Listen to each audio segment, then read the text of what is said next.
Let's talk about some important marketing terms or concepts. One is STP, segmentation, targeting, and positioning. The market is a big thing, it's a very big place physically, geographically, number of customers, potential buyers, and all that. And a company, whatever product or business it is engaged in, probably won't be able to cater to the entire market, won't be able to satisfy the entire market, won't be able to convince everybody to buy its products. It's said that you can't please all the people all the time. So you will have to choose. It's because of the basic characteristics that your product has, the characteristics of the customers. So you have to, your capabilities to cater to a wide audience or a narrow audience, smaller segment. So you have to do segmentation. That is the S in STP.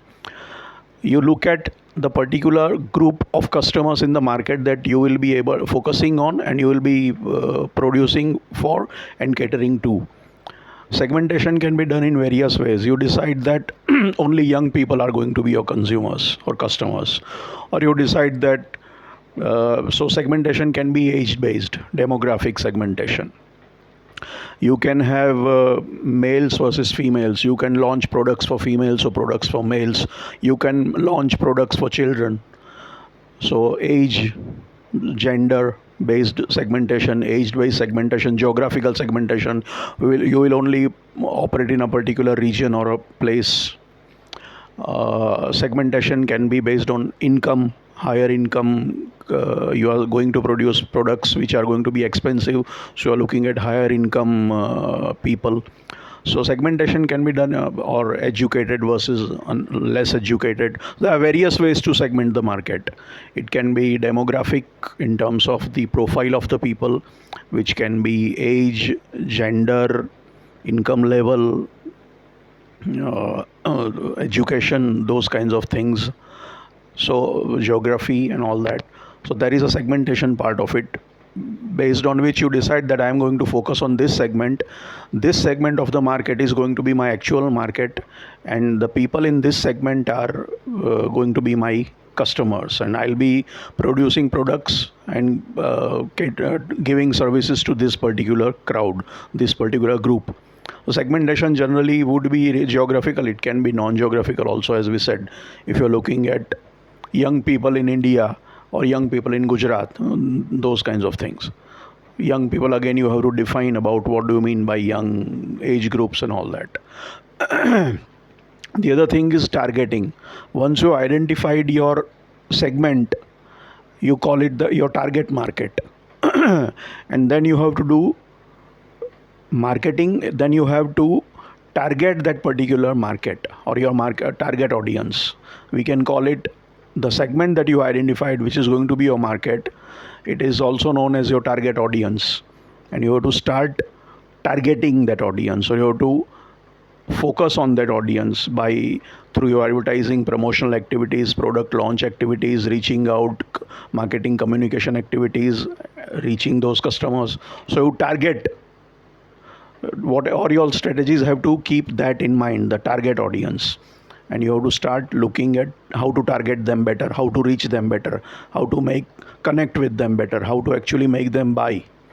And then it comes, the third P is positioning. How do you position your product in the mind of the consumer, your potential buyer, your customer? There is a term used, perceptual mapping. The consumer has a map in his mind, kind of a perceptual map. It is a mental map. He sees various products and he has perceptions about some products. He thinks this product is an expensive product. He thinks this product is a cheap product. He thinks this product is a high quality product. He thinks this product is a low quality product. There is a difference between reality and perception. So you have to position your product the way you want it to in your customer's mind.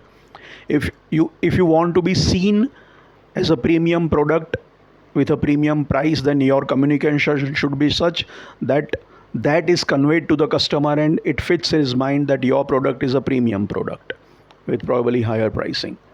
So communicating it, creating the necessary messages, the communication, marketing communication, the branding efforts and all that, so that in terms of the customer's perceptual mapping, you take the right position. I mean, you may want to convey something, and if something else gets conveyed, the positioning is disturbed. So you have to see to it that your communication is such that the positioning, you achieve the desired positioning. You want to position your product as a premium product in his mind, but somehow you have messed it up and he doesn't see it as a premium product. He sees it as a mass market product. Then you have done something wrong. Your positioning strategy, your communication strategy, your advertising strategy, sales is probably wrong.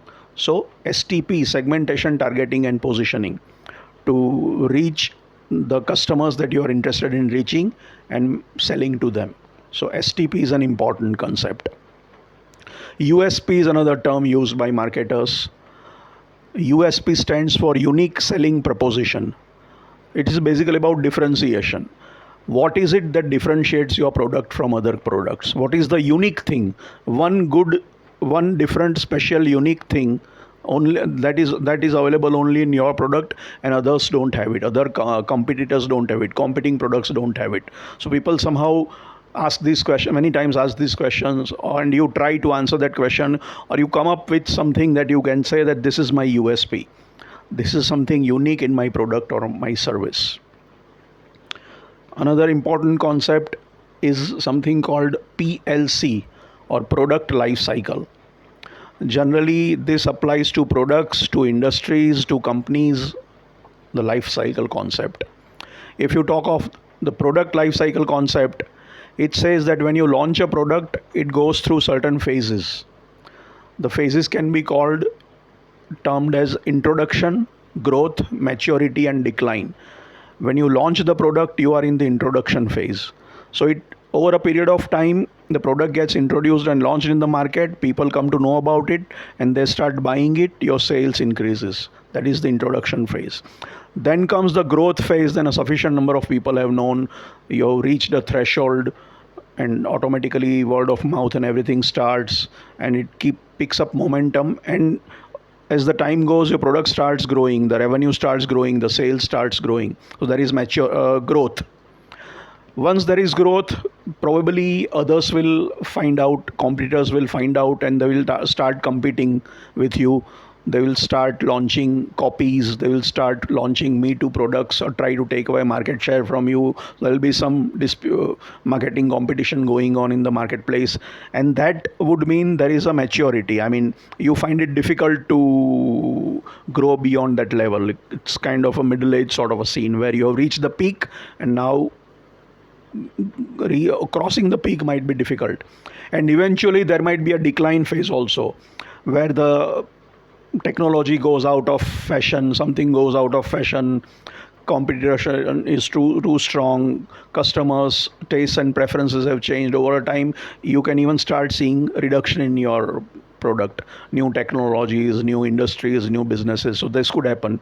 Think of the newspaper market. It is in a print market, it is in a decline phase. So this is generally supposed to be the way it happens.